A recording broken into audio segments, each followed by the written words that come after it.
8 hours a day. That means 24 years of his life goes in just sleeping. If a person sleeps on average 7 to 8 hours of his day, 24 consecutive years of your life, you've just lived by sleeping. If a person goes to university and he works, 10.5 years of his life will go into work and school. If a person does his cooking and eating for all his meals, 3.5 years will go just for cooking and eating. And then all of the shopping trips, 3 years will go into that. And then 2.25 years goes into the bathroom, meaning when you go to the toilet, when you wash your hands, when you wash your face, when you do wudu. Obviously, some people may spend longer in the bathroom, especially our women today, with their 10-step skincare routines and 20-step makeup routines. People will spend so many years just doing these menial things. So what does that leave for spare time of your life where you're not busy in something else that you typically do? That gives you, in 72 years, you only end up with 27.8 years of spare time to do your own thing.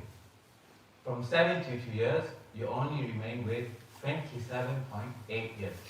Now, if you look at all of the studies and statistics, how much people spend on phones and televisions and PlayStations, from these 27.8 years, this is how much will go on screens. That means the average person in this day and age, 93% of his spare time they'll spend on screens, not doing anything productive. This is outside of work. This is outside of school. So he has 27.8 years spare, and 26 years, the average teenager today, the rest of his life, they'll spend on the screen. So now you see the problem. This is the problem. And this is the problem that we are addressing. What is the main distraction of today? The main distraction of today is technology. Your phones, your laptops, your computers. Technology is the main distraction of today. And what is technology like? I'm not saying technology is all bad. Technology is like fire. Technology is like fire. Fire under control has benefit. It'll keep you warm. It'll help you cook food. Fire that's not in control will burn everything inside. What do we do now? Our youngsters, you see them, especially the teenagers, they'll open TikTok. They'll open Instagram. And they've created this thing called infinite scrolling. Meaning you scroll, there's no ending. Just carries on. You scroll once, keeps going. Scroll twice, keeps going. When you have a book, at the last page you might say the end. On these apps, there's no the end. It just keeps going. It's called infinite scrolling. And when you're doing something that's not good for your time, it's called doom scrolling. For your brain, what is this like? You know your brain has something called neuroplasticity. It can be rewired based on how you spend your time. This is like this for your brain. It's like an animal digging in a hole, looking for bones, and never finding any bones. This is what it's doing to your brain when you're scrolling through meaningless things 24/7. Because what are you doing? Your brain is in a constant state of exploring, but it's never exploiting. Don't mean that in the negative way. By exploiting, you mean when you dig something and you find something, you found something that's meaningful. Doom scrolling is where you're looking in the hole and you never find anything in the hole. And this is what it's doing to your brain. Have you ever noticed when you get a notification on an app, the color is red? What does red indicate? Red indicates things like, when you see a red stop sign, it means stop. Because if you go further, now it will be dangerous. Red indicates danger, urgency. You need to look. You need to pick up your phone. That's why the notification colors are in red. You notice the apps, they don't use their own different notification sound. They use the same notification sound your phone has for everything. Why? Because if you are expecting an important text message, your phone will just make the same sound and you'll be picking up your phone expecting that important text message. But really, that was just a random notification from Instagram. When you're expecting an important call and you may have heard a vibrate, you'll pick up your phone thinking you missed the important call, but that just might be a notification from Twitter. So they made these notifications so you constantly pick up your phone. You know, they did a study on some monkeys, and they were giving monkeys treats. But before they gave the treat, a light would come on. Before they gave the treat, what would happen? A light would come on. They checked the brain. In the brain, you have something called dopamine. This is your feel-good factor in the brain. When you feel good, your dopamine goes up. When you feel good, your dopamine goes up. So they had a monkey, they had a light, and they had a treat. Every time the light would go off, they'd get given the treat.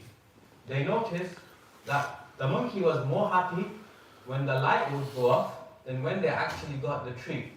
Meaning that anticipation, the waiting of something to happen, was more exciting in their brain than the treat itself.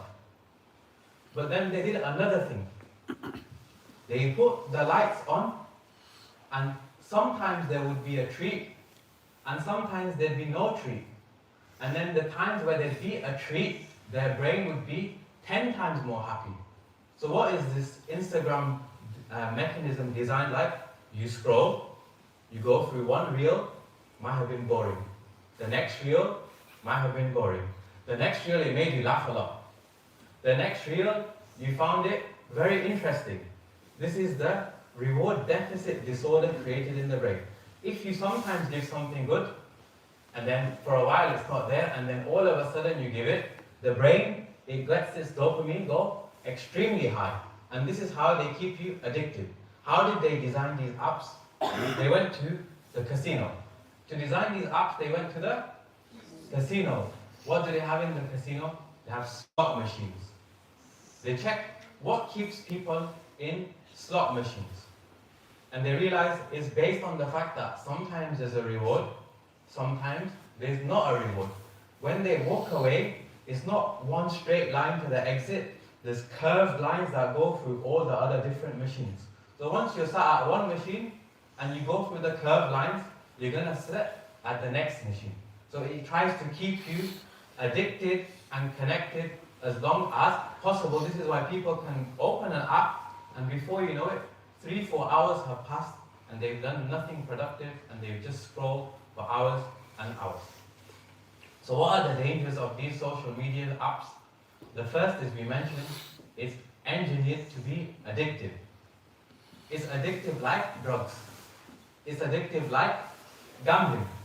And another thing that it does, it reduces the amount of time you can spend having attention on something. What are these apps mostly designed like? They're designed where it's just 30 seconds long. Then the next one is designed where it's just 60 seconds long. And then the next one. Now, next time you have to do something that takes an hour, you'll be too bored to do it. Because you've trained your brain to not be able to focus more than a minute.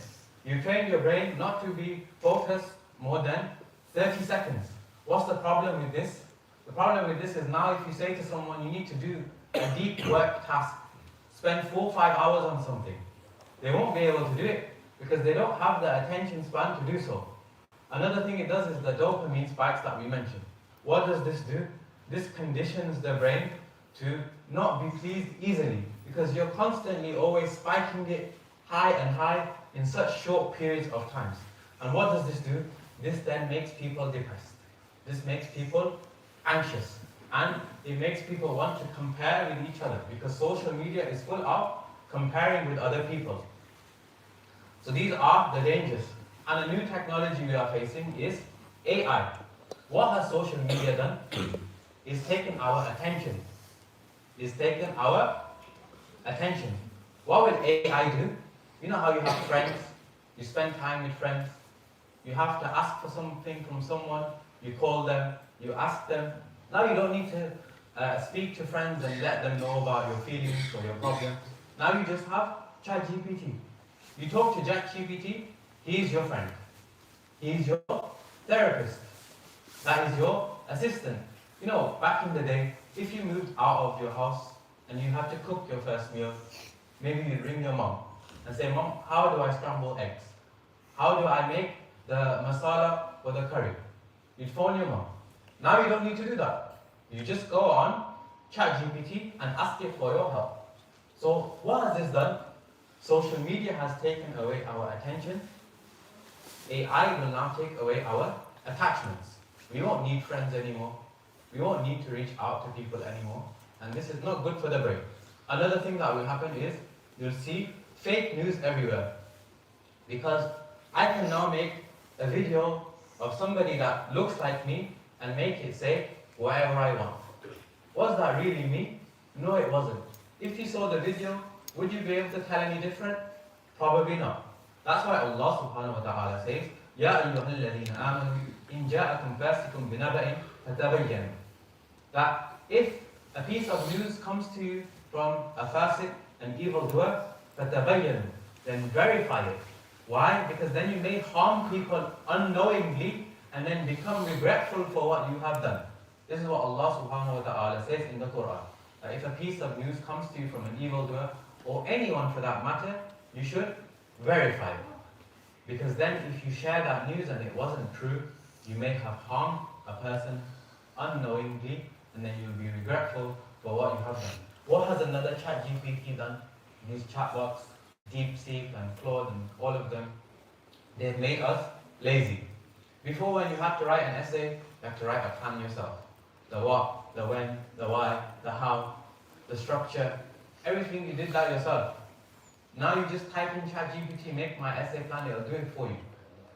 You know, the best people that know how to use calculators are the people that are best without using the calculators. Because they train their brain to know how to do the maths. So they're the best with using the calculators because they were already the best without the calculators. What will happen when we use ChatGPT for everything? We'll never train our brain.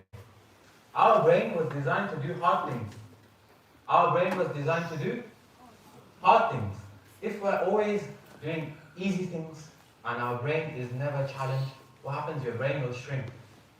Because your brain is not activating all of the things that it needs for difficulty. And this is something your brain has to do because you've been built on survival. When we were in the hunter-gatherer times, we'd have to navigate difficulties all the time to survive. Otherwise, the animal might kill you. Your brain is designed to do this. That is designed to do difficult things. If we give all of our tasks to AI, will our brain ever be challenged? Our brain will never be challenged. So we will lack critical thinking and the ability to use our brains effectively. What will be the future impacts? In the future, AI will continue to develop. At the moment, when you use AI, you have to tell it what to do. And that's how it learns. Every time you input something, it learns new data. And it collects that data. And over time, it becomes more and more intelligent. What are they trying to do? Everyone's in this AI war. China's fighting with America, not in terms of battle militarily, even though there are many conflicts today, but the main battle is the battle of technology. And what are they fighting for? They're fighting to be the first people that create something called artificial general intelligence. They want it to go from super intelligence to artificial general intelligence. This is very important to know because it's important to understand what's ahead of you. It may sound very alien now, but these are the challenges you will deal with in the future. So it's best to be prepared. Why? Because if you fail to prepare, then prepare to fail. So this is something that will happen in the future, that AI will be developed to become artificial general intelligence. What is this? This is when the AI doesn't need you to put any inputs in. It learns by itself. And it has its own agency. And you know, these things are not always used for good things. It's not always used for providing you information. You know, they have a company in America called Palantir. This is a data collecting AI. What did they use this for? They used this in Gaza. How did they use it? They used this software system to recognize if a person is in a building and he's our enemy, that means his life should be worth 100 innocent people's lives. If there's more than 100 people, don't detonate the bomb. If there's 100 innocent people, this person, this terrorist is so valuable, we can kill 100 innocent people, it's fine. This is the kind of AI that is used now. And this is what's being developed currently. This is called Palantir. And you might think, oh, that's American technology, and that's somewhere in the Middle East, has nothing to do with me. This same Palantir is now going to be the technology that the NHS will use for collecting data. And these are the companies that we are trusting with our data. These people that can think it's okay to kill one of their targets in expense for 100 innocent lives, maybe 500 innocent lives. And this is the kind of technology that is being used around in the world today. Now, there are benefits of these technologies. You know, anytime a new advancement came, our scholars would say, when the camera came out, don't use the camera. The camera is haram. When the TVs came out, don't use the TV. The TV is haram. They had very sincere intentions when they said this. Don't use the internet. The internet is haram. If it could be that we could stop, that would have been realistic advice. But when certain things are set in motion, to say that, oh, just don't use it, it's haram, is unrealistic. To tell people that it's haram, don't use it, it is unrealistic. So what is the best thing to do? The best thing is to know about its harms and try and use it for beneficial purposes. These things, they are created for you to be the customer. You are the customer. They want you to use these things so that they can sell your data to advertisements for companies. But you can use these things where all of these people that are using it, you're putting the beneficial things on there yourself. So be a creator, not a consumer. Be the one that makes the beneficial things, but not uses it for its harms. There are good things that came out of AI, like there will be certain advancements in medicines, but we also need to be aware of the harms.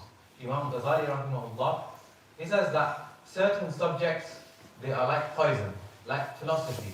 Philosophy is not a good subject to study deeply, but it is a poison where you can extract medicine from that poison. You need to be like the person that knows how to extract the medicine from the poisons of your day.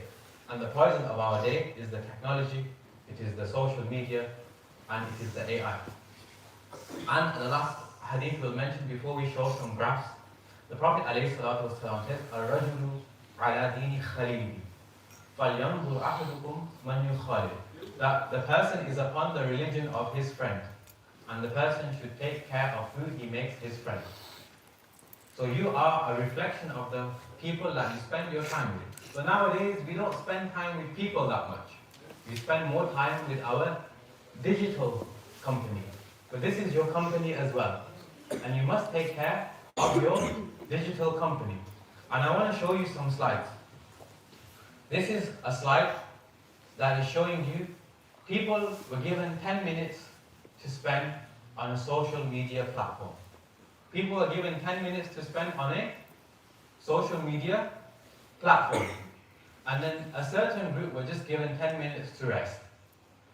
This is a 10-minute break of either resting or using social media. And can you see the graph? The people that rested, they rested 10 minutes and they were given a memory task. They did slightly better than before the break. Before the break, they did the memory task. After the break, they did the memory task. The people that rested, they did a tiny bit better. The people that used Twitter, they didn't do better or worse, because this is just reading information. The people that watch YouTube, that's long videos, so they didn't do better or worse. Their brain stayed about the same. But just after a 10-minute break on TikTok, how they did before and how they did after, they did 40 times worse, 40% worse after using TikTok. Because what is TikTok? TikTok is the short content, where it's only 60 seconds long. This constant burst of 30 seconds, 60 seconds, it ruins your attention span. That's why after 10 minutes of using this very short content that was frying their brain, they did how much worse after doing the task again, after watching these very short videos? They did 40% worse. There is how much plus? So the most dangerous type of videos to watch are the short ones. The most dangerous type of videos to watch are the short ones. And then these are a graph of teenagers. These people, you know, in 2009 is when the iPhone came out. In 2009 is where the first iPhone came out. Can you see the graph? After 2010, the amount of teenagers that think life is meaningless shoots up. Why? Because it's in 2009 when the first, what came out? iPhone. Can you see after 2010, the graph is mostly a little bit up, down. Then after 2010, it shoots up. These are the amount of people in America that were studied that feel like life has no point. Another graph is depression amongst teenagers. After 2010, there was a 145% increase in girls. And amongst boys, there was a 161% increase. The next slide, mental illness. Anxiety went up 134%. Depression went up 106%. ADHD went up 72%. What is this? This is the attention deficit hyperactivity disorder, where you can't sit still. You have to always be doing something different again and again and again. Can't focus on one thing for a long period of time. This went up 72% after 2010, even though this could be mostly genetic. Your brain can be rewired to also inherit these illnesses as well, depending on how you spend your time. Hence why we also see a 72% increase since 2010. This is different age groups. Can you see the youngest age group, 18 to 25? They had the most amount of anxiety increase. Who has the lowest amount, 8%? It's the people that are aged how much older? 50 or older. They did not get that big of a spike of anxiety after 2010. Why? Because people that are over 50, do they use social media that much? They don't. Do they use AI? They don't. So this is probably a correlation as to why people that were over 50, after 2010, all the young people, their anxiety and depression were going up. But the old people, it barely dropped up at all. Because they don't use social media, and they don't use all of this technology like we do. And the next thing we see is people that were going to the hospital for harming themselves. Can you see the biggest increases in girls, 188% since 2010. They say that social media is more dangerous for girls than it is for boys. And this shows in this graph. Also, again, suicide rates among young adolescents. Can you see 167 increase for girls? Why? Because one of the main dangers of social media, as we mentioned earlier, is comparison. This person has a nicer house, bigger than mine. You see all of this on social media. You know, before you'd only compare based on the people on your street. You'd only compare based on your family members, your friends. Now you're comparing against the whole world. Because on your phone, you've got the world village. The world is a village on your phone. Now you're comparing against the whole world. He said that in a study, they studied people that, they won the lottery, and they looked at their happiness over a long time. He says that, people that win the lottery, their happiness doesn't go up that much over a long period of time. People that become paralyzed. What's paralyzed? You can't move. Very traumatic thing to happen, yes? Imagine you were paralyzed, you can't move. It'd be a very traumatic thing to happen. Is that correct or not? Would you like it if you couldn't move? You wouldn't like it. But he said that over a long period of time, people that become paralyzed, their happiness doesn't actually change a lot. Meaning they don't become that much more sad because something so traumatic happened to them. But why does most of this depression occur amongst people? It happens when people are comparing themselves with others. The moment people start to compare themselves with others, that's now when their happiness drops. Hence why you have the quote, comparison is the thief of joy. Comparison is the thief of joy. Comparison is what steals away your joy. That's why the Prophet ﷺ says, "Min husn al-Islam al-mar'i tarkuhu ma la ya'ni." From the beauty of Islam, from the perfection of Islam, is to leave that which does not concern you. And our ulama say that this hadith leave that which does not concern you is half of the deen itself. Because when you leave that which does not concern you, you're spending all of the time with the things that should concern you. Hence why this hadith is known as half of the deen. And that's why the Prophet ﷺ says, "Unzuru ila man asfala minkum wa la tanzuru ila man huwa fawqakum." That look at those that are below you, and don't look at those that are above you. The Prophet ﷺ says, "Look at those who are below you, and don't look at those who are above you, lest that you belittle the favors of Allah subhanahu wa ta'ala." This is the blueprint that our Prophet ﷺ taught us to remain content. Because if you always look at those that have less than you in terms of money, those that have less than you in terms of houses, in terms of cars, in terms of food, you'll always be grateful. If you start to look at those that have more than you, you'll no longer be grateful, but you'll be ungrateful. And you'll want what they have. And one of the things that social media do is they try and show you the extremes of everything.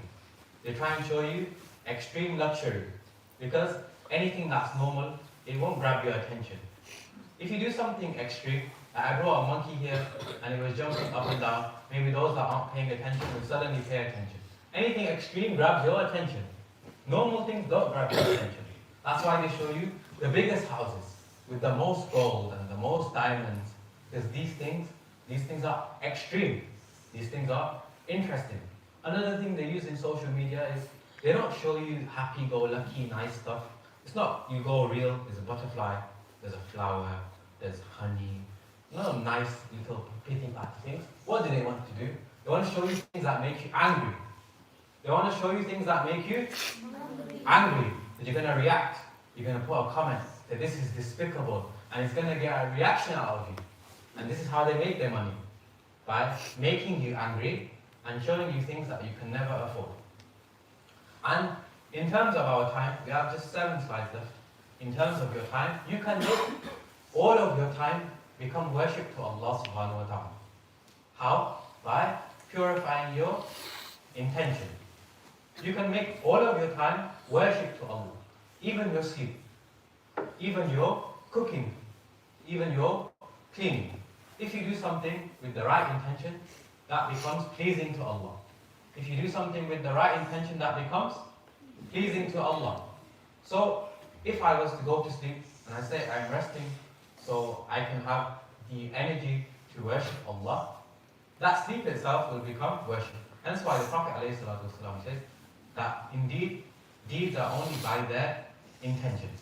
So if you purify your intention and avoid the haram, you can make all of your actions become worship. One of the best things you can do, as we mentioned, everything's been designed to distract you. Everything's been designed to. What's the best thing you can do? Then don't be distracted. Use your time away from the distraction. Read the Quran, read a book, do cooking, do cleaning. Don't do things that are harmful for you. Don't just mindlessly watch things and waste your time. This is the best way to go against the corrupt system, is to not be distracted. And another thing is, if you want to do good throughout your time, don't try and motivate yourself. Willpower is not that good. What is better than willpower? Systems. Better than willpower is systems. Allah gave us 5 specific times to pray ourselves. Allah didn't just say pray throughout the day and then I'll just know you'll do the bare minimum. Allah gave us a system. Because systems are better than motivation and willpower.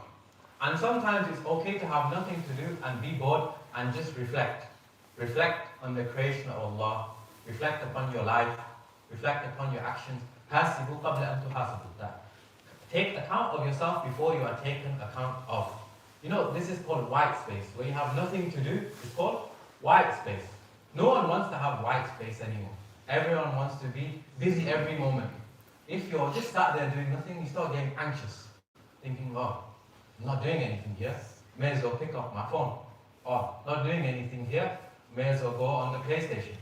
This time is actually good for you. It says, the brain, when it wants to turn on its creativity pathways, is best done when you have white space meaning you're not doing anything, you are sat silent.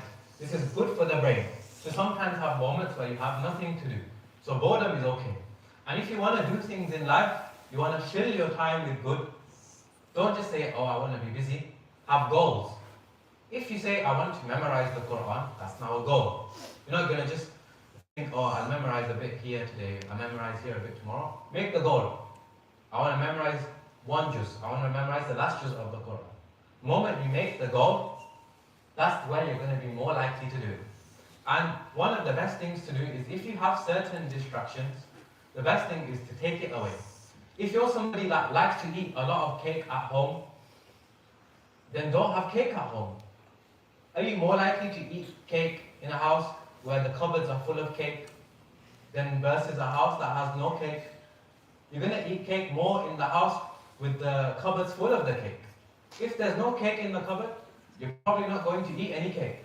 So if you have certain distractions, just get rid of them. If you have social media apps, delete them. If you have certain distractions on your phone, everyone's distraction is different. Not everyone watches TikTok. Not everyone goes on Reels. Some people, they like to check the football score every few hours. Some people, they like to check the market every few hours. Some people, they like to check the weather. If something's happening to you where you just always feel like you have to pick up the phone, then get rid of it. Because if the distraction is no longer there, Allah subhanahu wa ta'ala will give you your life back. And one thing that we as parents do as well is you have a young child, as soon as they're naughty, you give them the phone. You know, there's no dummy now. Now it's the phone. Don't need to use a dummy. You have a phone now. The phone will keep them distracted. Every time, no dummy phone. And what will happen? They'll think the phone is their safety. And you're training them to think the phone is the safety. Because every time there's a bad thing happening, or they're not comfortable, or they're anxious, or something wrong with them, you're giving them the phone. And our previous generations, they never had all these distractions. That's why they would read books, write books, and create so much benefit for the ummah.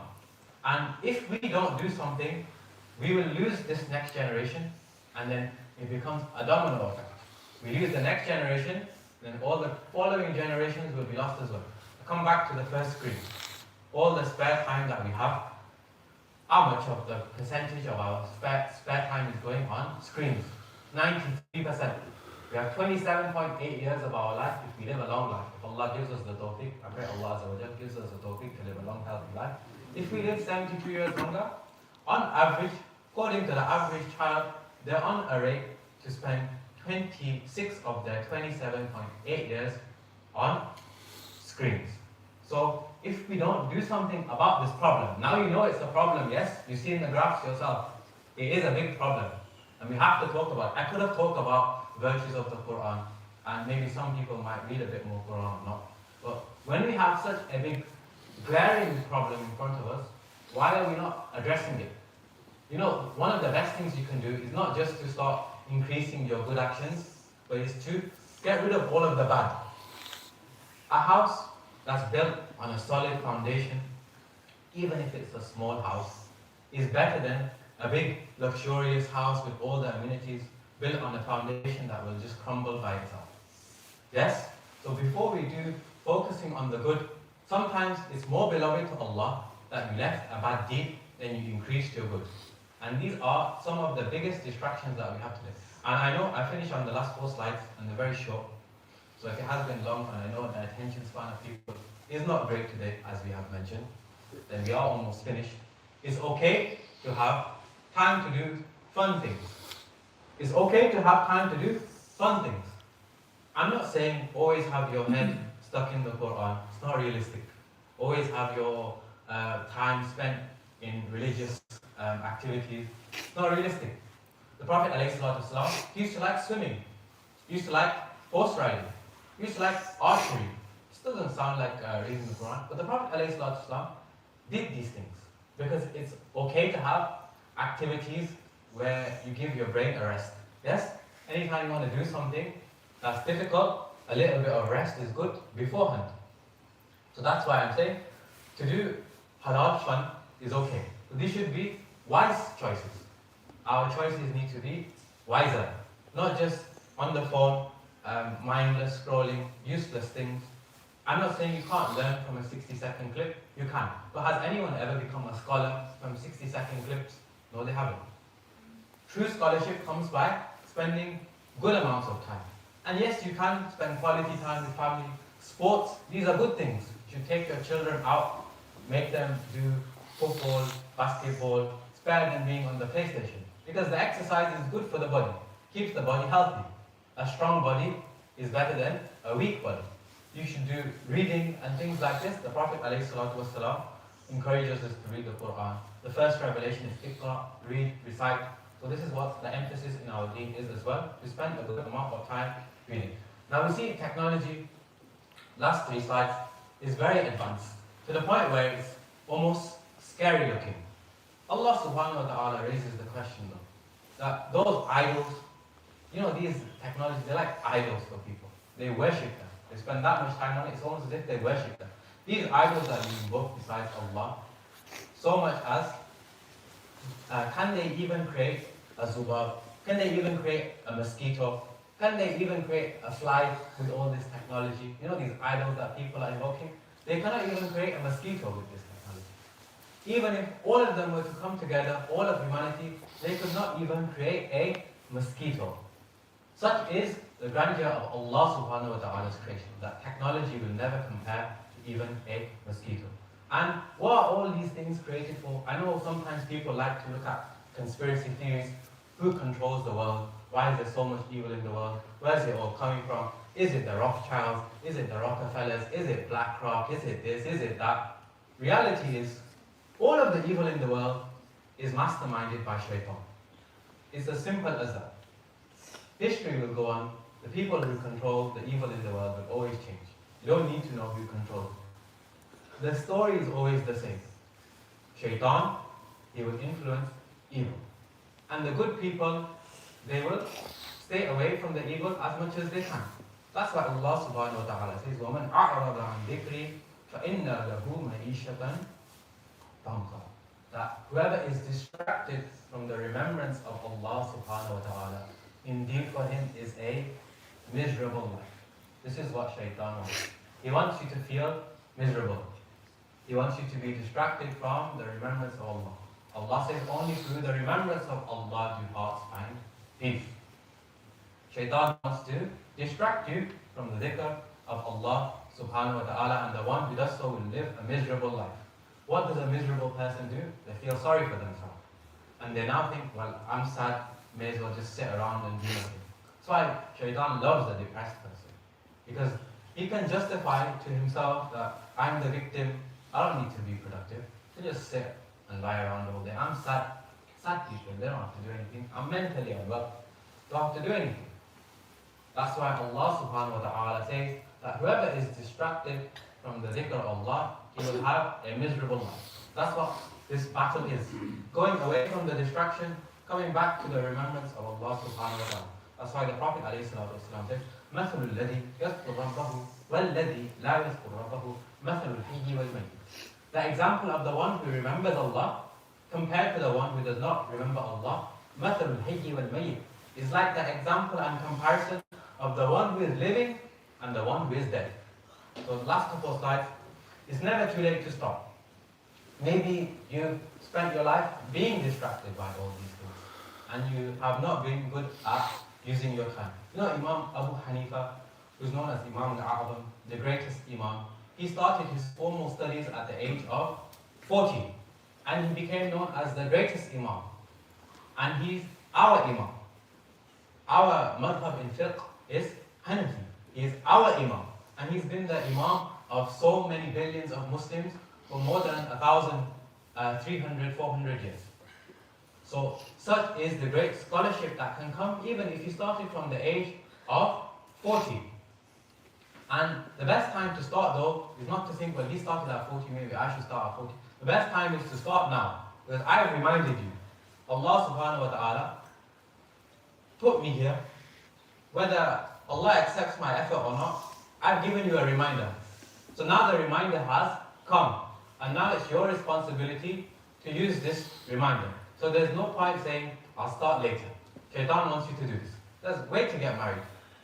wait to retire, wait for this, wait for that. This is what shaitan wants. The best time to actually start is now. Such is the giants that came before us. You know, Imam Nawawi, he wrote so many hundreds of pages, but he only lived till 45 years of age. He wrote some of the greatest books in Islam that has ever been written. You know, Riyadh al-Salihin is read by millions of people. This is his work. But he only lived till the age of 45. He only lived till the age of 45. They said that there were so many books in his small room of his house that if guests came, they'd have to move the books around so they could sit. This is how much he was engaged in so many different books in our tradition. It was said that, you know, his routine, he would spend 12 hours studying. He'd have 12 different lessons. And then he'd spend the rest of the hours of his day revising those lessons. It's almost as if Imam Nawawi, rahimahullah, was doing things in 24 hours that is actually impossible to do in 24 hours. Why? Because Allah placed barakah in his time. Allah placed barakah in his time. And the ultimate solution, you know, all these things, they sound very scary. Will AI take our jobs? You know, even now, one of the most future-proof jobs for the Desi community for a long time has been taxis. Now they have self-driving cars. Those jobs will go too. Once the cars are driving themselves, why would they need a taxi driver? So even these kind of jobs will go. And then you may think that if technology is becoming advanced, what jobs will be left for us? The real question is Allah subhanahu wa ta'ala says, وَمَنْ يَتَّقِ اللَّهَ يَجْعَلْ لَهُ مَخْرَجًا. Whoever has taqwa of Allah, whoever is mindful of Allah, Allah subhanahu wa ta'ala will make a way out for him for every situation. وَيَرْزُقُهُ مِنْ حَيْثُ لَا يَحْتَسِبُ. And he will give him rizq. He will give the person that has taqwa of Allah rizq مِنْ حَيْثُ لَا يَحْتَسِبُ, from places they could never even imagine. وَمَنْ يَتَوَكَّلْ عَلَى اللَّهِ فَهُوَ حَسْبُهُ. وَمَنْ يَتَوَكَّلْ عَلَى اللَّهِ. Whoever has tawakkul of Allah, that will be enough for him. So even though technology is advancing and we may feel like that our jobs will go, we don't have a future, Allah says the one who has taqwa is mindful of Allah subhanahu wa ta'ala. Allah will make a way out for him from everything. وَيَرْزُقُهُ مِنْ حَيْثُ لَا يَحْتَسِبُ. He will give him rizq from places he cannot even imagine. Just like how the bird goes out in the morning and comes back with a full belly in the evening, as our Prophet ﷺ says. And this is the purpose of Ramadan, so that we become people of taqwa. كُتِبَ عَلَيْكُمُ الصِّيَامُ كَمَا كُتِبَ عَلَى الَّذِينَ مِنْ قَبْلِكُمْ لَعَلَّكُمْ تَتَّقُونَ. That fasting has been prescribed upon you. Not that you become hungry, not that you become thirsty. Fasting has been prescribed upon you, like those before you, لَعَلَّكُمْ تَتَّقُونَ, that you become people of taqwa. And to be people of taqwa, we have to always be mindful of Allah subhanahu wa ta'ala. And taqwa comes from the heart. The Prophet ﷺ, taqwa hahuna, ashara ila qalbihi. That taqwa comes from the heart, pointing towards the heart. We want to pray that Allah Azza wa Jal gives us the tawfiq to be removed from all of these distractions and become people of muttaqin. Allahumma rabbana atina fid dunya hasanatan wa fil akhirati hasanatan wa qina adhaban nar. Allahumma inna nas'aluka min khayri ma sa'alaka minhu nabiyyuka Muhammad sallallahu alayhi wa sallam, wa na'udhu bika min sharri ma ista'adha minhu nabiyyuka Muhammad sallallahu alayhi wa sallam. Anta al-musta'an wa alayka al-balagh wa la hawla wa la quwwata illa billahi al-'ali al-'azim. اللهم أصلح أحوال المسلمين في فلسطين يا رب العالمين. اللهم أصلح أحوال المسلمين في كل مكان يا ذا الجلال والإكرام. اللهم آتنا كلنا خير الخواتيم يا رب العالمين. اللهم اغفر كل مسلمين من سيدنا آدم إلى يوم الدين. سبحان ربك رب العزة عما يصفون والسلام على المرسلين.